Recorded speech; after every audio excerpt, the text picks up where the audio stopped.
Hello, welcome to another episode of I'm in the Shop. My name's Lee Martin, and today we have a pretty special day. We're putting a whole hell of a lot more horsepower into this KTM 500 by using D-Spec Motorsports and their GET ECU. Let's get started. You're done. Come on. Who put that there? All right, so D-Spec and the GET ECU. So D-Spec is a bike shop that's in Quebec, and the owner's name's David. Great guy, and he has developed a system for these KTM 500s to almost double the horsepower. So these bikes on the rear wheel on a dyno probably produce somewhere between 32 to 34 horsepower. With this GET ECU that we're installing in this, along with a brand new exhaust system, we're going to be pushing close to 60 horsepower. Now, for a snow bike, that's going to be awesome. So we're pretty excited. We're going to step you through the process of how to strip the bike down for a snow bike process. Okay, you can go to D-Spec's webpage. Their addresses will be in the description and video links. They have a very detailed video there of how you can strip down a dirt bike like this, install the GET ECU. There's a different intake, there's different this, different that. There's all kinds of different things that we're not using on the snow bike that they use in that video. And step by step, which is excellent. We'll be referring to that video quite a bit today. But for a snow bike, it's a tiny bit different, so we're really honing in on that action. So let's have a look on the counter of what we've got for this install. We have right here a brand new Akrapovic muffler system. Now this is off of like their motocross bikes, but it will fit the KTM 500. And then we have all the GET ECU components. So to start with, we actually have the ECU itself that will be installed on the bike. And as you can see on the back here, I've got already programmed by D-Spec in Quebec from David, one map for power for snow bike. Now, this particular snow bike is using the C3 intake on it from C3 Power Sports. So when David at D-Spec tunes the bike for the 500, he's tuning it for like a standard air intake that we would use on a dirt bike. In this case, because we've got the C3 Power Sports intake, he actually took that intake into his shop with the identical bike, with the identical components I'm using, and put it on the dyno and tuned it perfectly for the C3 Power Sports intake. So there won't be much tuning to do besides just playing around when I get on the snow. And then, of course, we've got some plugs for our emissions to block them off, some convenient hose blocks. These plugs go into the wiring system on the emission stuff, which we'll go over. A nice new tank overflow spout to go through the frame. And then, of course, the GET ECU control center here, which is going to be mounted on the handlebars. Also, the wireless control unit for the SX1 Connect. That's so you can hook your phone into the system and control on the fly. A manual, cool keychain, some stickers, and then we have this Y cable here that's used to go from the handlebars down to the ECU for further connections.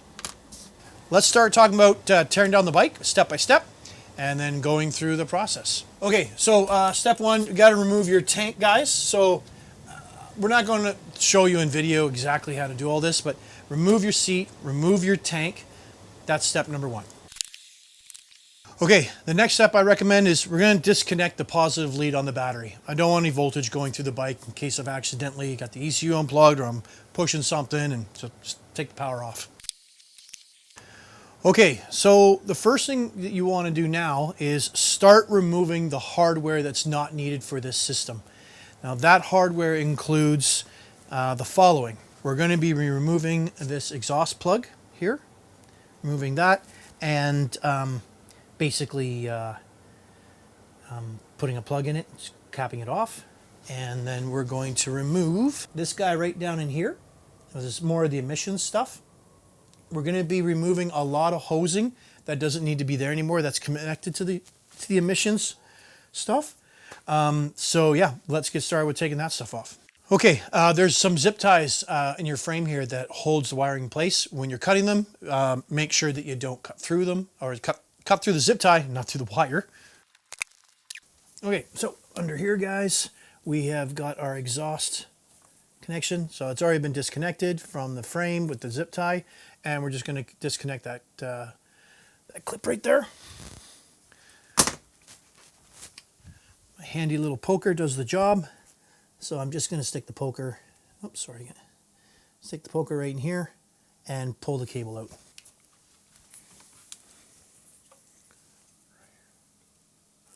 There we go, like so. Okay, that's disconnected. And then while we have it off, we can disconnect the O2 sensor from the header pipe. Okay, all right, on the other side here, we're just removing this clip so we can remove all these emission hoses and where they're going. So just pull the clip out with some, like so. Okay, let's put that there. And then pop that out. And then just trace back this. Actually, we can just leave the wiring right there because we're actually going to put a plug in that. And then pop off this system. And then we have a hose that goes all the way up here that runs into the side of the frame, right in here. And what that's going to do is we're going to disconnect that and then cap that off. But there is actually a vapor reservoir inside your frame here that takes any unused gas fumes from the emission systems and dumps it in there. So it can either recycle it or it disposes it.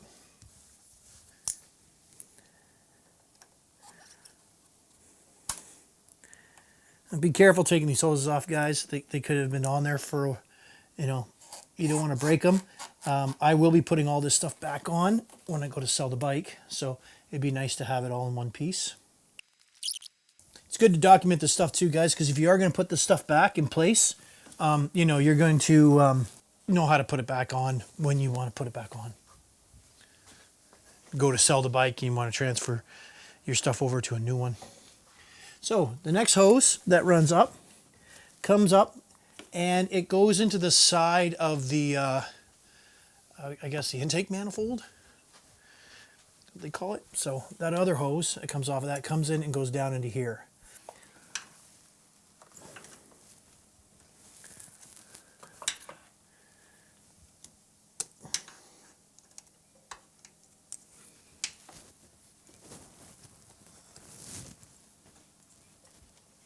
Okay, and then just twist the hose off, and there we go. We're also going to be capping that later on too. Okay, and then we can now remove all this emission stuff. There could be fuel in this, guys, some vapors and stuff, and so be careful when you're doing it. You don't want to get on the ground. Okay, and then the next part is there's a whole nother section over here on the other side that we're going to take off. So the hosing that goes up into your gas cap, okay, and into the right side of the frame, we're going to remove that hosing as well. So same idea, just undo the clip. Be careful, again, you don't want to damage your hosing. Okay, there we go. So this was the hose that came off the gas tank. We're going to be using some of this hose, so hold on to it to reroute the overflow on the gas cap and to go into the side of the frame with the provided and convenient hookup, much like the motocross type bikes. Okay, the next piece of hardware we're going to take off is our muffler. We won't be using that, so with a spring remover, we'll hook onto this muffler spring, pull it off, and then we can disconnect the two bolts and pull our muffler off. If you're not going to be using an aftermarket muffler, what you can do to make some more performance out of this, but only if you're going to be using an ECU. I don't recommend doing this modification if you're using a stock ECU. Your stock ECU is very dialed in to run good, or as great as it can, with the standard air intake and a standard muffler. The standard mufflers have a screen in the back of them. As you can see, they have the metal screen there. If you're using your standard muffler with the GET ECU system, just tell Davey you're doing that, and then you can watch a really convenient video by Slavens on how to punch out that screen without doing damage to your muffler. You don't take anything apart, you simply just drill a hole, put a punch in, and you start working the screen back and forth till it breaks apart and it just pops right out. So, let's get the muffler off. And then out it comes. And there we go. We're going to be replacing this entire thing.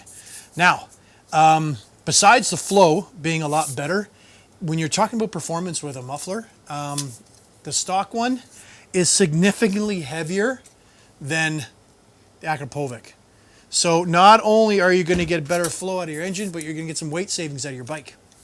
Okay, and then now we're going to remove the hose connection here.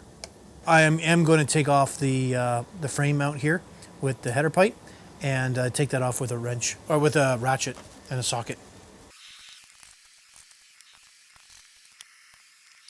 Okay, that gives me a lot more play to get this out. Okay, and there we go, that's out. So that hardware's done, that's easy peasy. Okay, so, and then next, we're going to take the ECU out. So we're just going to pop it out of the rubber here. This is located under your seat on this particular model. Nice and dusty. Going to pull the rubber cover off, because we will need to modify this rubber cover a little bit later on. And then move it back and then just squeeze and it should pop right out. Like so. Put that somewhere safe. Okay, what we can do now is start actually putting on the hardware. We're going to start with the header pipe O2 sensor plug. Get that hole filled.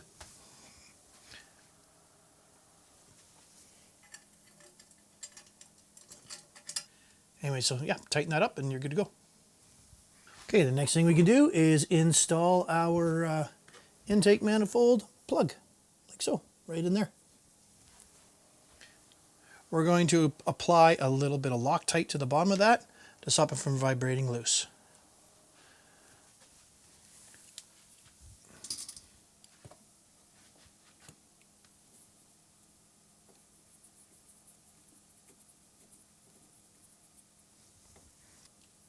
That doesn't get tightened very much, guys. Okay, it's very low specs.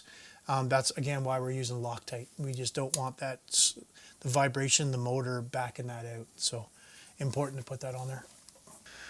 Okay, now that we've got that plug in there, we can reinstall our engine mount.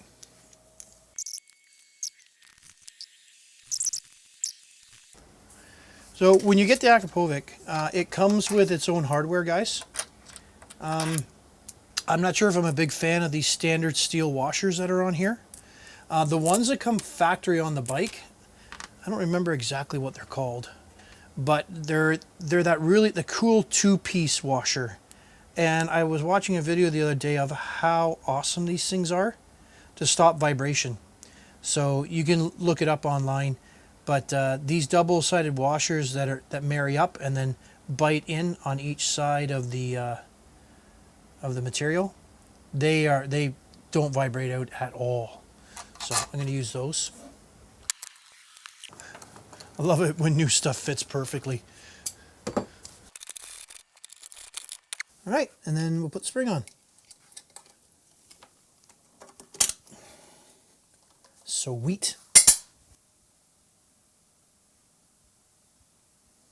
Okay guys, so next step now is we're actually going to put the ECU where it belongs. But first, we need to cut a hole in the rubber boot for the ECU. Why is that? The new this is the SX1 Pro 4T unit. It has a temperature and barometric sensor in the top of it. So if you're getting in really cold situations, the computer can adapt. Same with warm. Also, if you're climbing the mountains, which we do in the SnowBikes quite a bit, it'll definitely help with the performance because it's reading that barometric pressure that's in the air. But in order to do that, we got to cut a hole in the top. So I'm just going to throw the sleeve on and then just mark it where it sits with a Sharpie.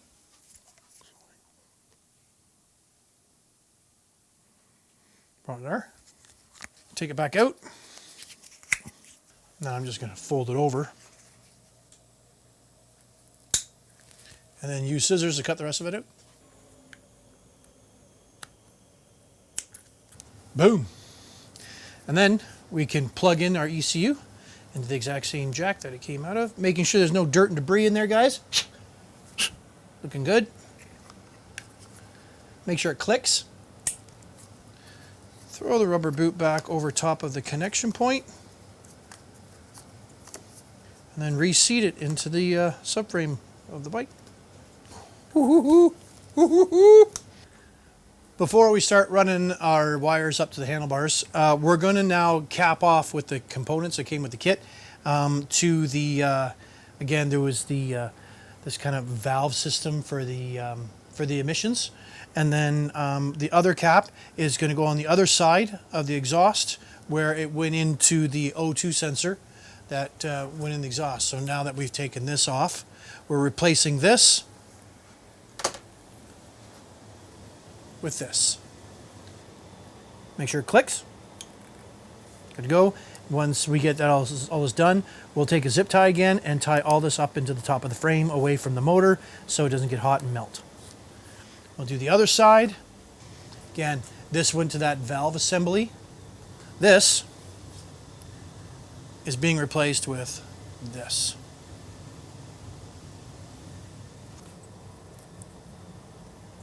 And then in order to hold that in place, you've got to put that spring clip back in.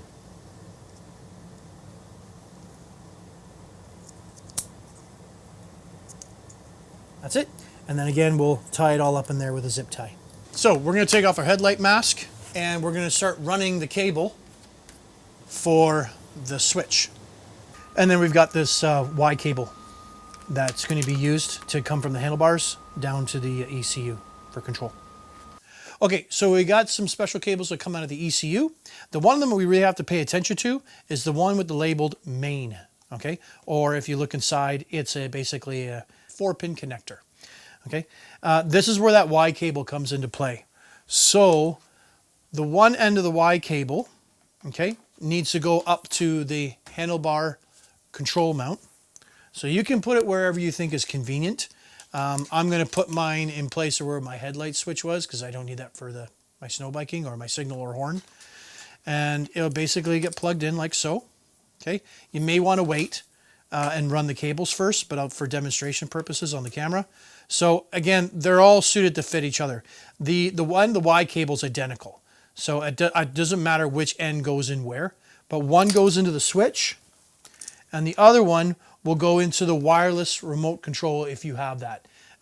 Again, the name of that is is called SX1 Connect. Okay, and that's what I'm using to control and change mapping and settings through my phone. Again, when you plug these in, make sure they click. If they don't click and they don't lock in, push them in all the way, secure it with some tape.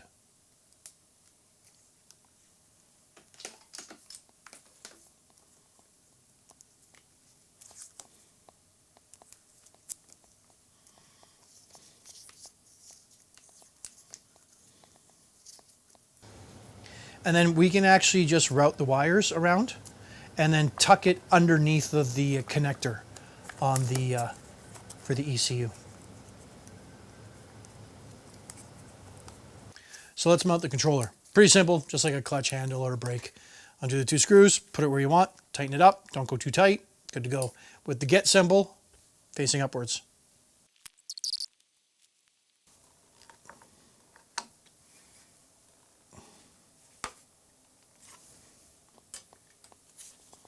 And then secure the cable nice and tightly to your handlebars so it doesn't get damaged or get hit by the clutch lever. All right, we'll remove our headlight mask so we can get in there and route the wires properly.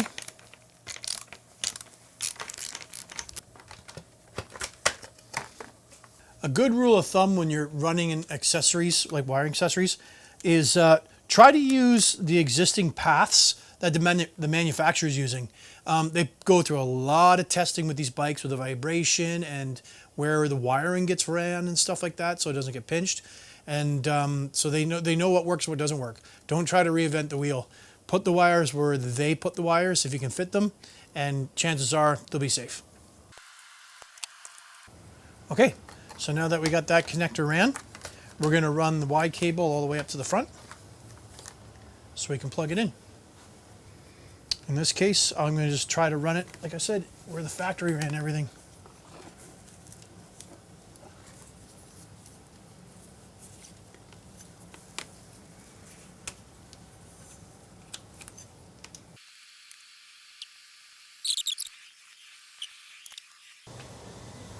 And then, once we run the wire up through there, don't mind that wire, guys. This one, we have our handlebar switch mount right here, and then there's the other side of the connector, like so, and we'll connect it. Again, make sure it clicks. I keep saying that, but good. All right. Now, before you put it all back together, guys, what you probably want to do is turn your handlebars and making sure that there's no strain on the cable. It's not pulling it or damaging it.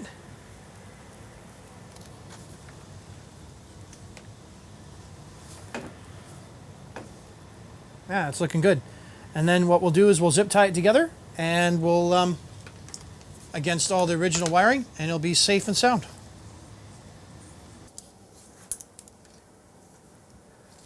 The goal here, guys, is just keep the wires off of the top of the engine. You may need to use a couple. Now take our little rubber caps that they gave us, and if we're not taking out the canister in the middle of the frame from the O2 stuff, we can just cap it off with these little guys. So right here on this side, cap that off. On this side, cap that one off. So, and then over here on the side of the frame, with a flathead screwdriver, we'll disconnect this frame cover, like so, and we'll stick in the new, I guess, gas overflow hose connection that comes off your gas cap on your tank. So we've got the map switch installed. We've got our remote installed for the phone app. We've tucked away all the rest of the wires. We're going to rehook up the battery. Okay, and then once we have the battery hooked up, we're going to punch the starter, and we'll notice that the ECU handlebar control will light up and animate. And then we know if we have power going to the ECU and we have power going to the Wi-Fi connection. And at that point, we'll have about 3 minutes time just by tripping the starter to be able to get connected to the Wi-Fi and read a few things. What we're really trying to do, accomplish here, is set the TPS. There's two dials on your throttle body. There's the red dial in here, which sets your TPS, and then in there you have a yellow dial. That yellow dial is to act like a choke. It's a cold start, is what they call it. Okay, the top one, the red one, is for your TPS. So what we can do is, I'm not going to back off the TPS, I'm going to leave it alone. Now we're just going to trip it. Watch that the controller lights up. Okay, there we go. So it's started up and it's going. We also have a small blue light in here. I'll just promise me that you know what I'm talking about. That says the Wi-Fi controller is hooked in. And we have power. So what we're going to do is we're going to go into the Wi-Fi settings into our phone. And right now I'm connected to the Rally Connect's Wi-Fi, but I want to connect or find the Wi-Fi COM 25 la la la la la la la. Once I connect to that, it'll ask for your password. You put the password in that is on the little silver sticker that's on the Wi-Fi remote or that you stuck on your box I mentioned earlier on. And then you're now connected to, from your phone Wi-Fi to the bike's Wi-Fi. So once we're done that, we have to download the WeGet, W-I-G-E-T app. There's in your box, there's a scan code. Okay, you can go to here, takes you to the web page, tells you how to get it through either the Apple Store or the or the Play Store, Google Play. So we're going to go into the Get app. It's now connected to the bike. I had to set this up. It found the bike. I went in, it asked me what make, model, year, and what's your own private name for the bike. Okay, so I called it my KTM 500 2025. So when I go into that, I start getting the details. So I can read factory maps, custom maps, and read the ECU, service, monitor, and options. I'm going to go to monitor, and it's once the monitor loads up, you notice that the, where are we, throttle voltage, okay, is 0.54, or the throttle's at 3%. You want to be between 3 and 4% throttle. That should be good. There's other ways, guys, that you can activate your system on your bike so it's always activated for a very long time. This will time out any second now, and I wouldn't be able to connect. So you either get pretty good with running the app, do it fast, or have the bike outside running. But we're trying to set the TPS before we start the bike, right? So that's kind of what the job was. Takomoto, and I'm probably some other videos online, they show you how to jerry rig and use paper clips and stuff to hit a couple contact points in the bike so that it's always powered up. That way you always have a safe, reliable connection with your phone as you're doing all these setups. But my TPS is done. We're ready to go. I'm going to start reassembling the bike. So when it comes to putting it all back together, you know, guys, put your gas tank back on. When you do so, make sure that none of the get wires are getting crushed in between the tank and the frame. You want to take good care of those. A lot of vibration and rubbing can burn through the rubber sleeving and the wires, and then all of a sudden you get a short, and then things don't work right at all. Make sure you get your fuel pump hooked up. Make sure you got your gas line connection put together, your headlight masks back on, and your seat. Okay, now that we got the bike all back together again, last thing we need to do is just our spillage hose or vent. We just got to take an original piece that was there in the first place, mount it onto the side here, just mount it into that connection point that we put in the bike here, like so, and then just enough, and you cut the original hose and stick it on. And of course, with the TPS and you got your fuel hooked up, you're probably going to have to try starting it 3 or 4 times to build up that line pressure with the fuel. But once you get it going, all's good. We don't want to run in the shop too long, so we'll head outside, and that's for another video. But guys, that's it. There's your D-Spec from Motorsports from Quebec. Thanks, David, for the support. This is awesome. I can't wait to see how this performs. And of course, Get ECU is the product that we used for this. And yeah, we're going to make this Yeti KTM rip. So we'll see you on the snow.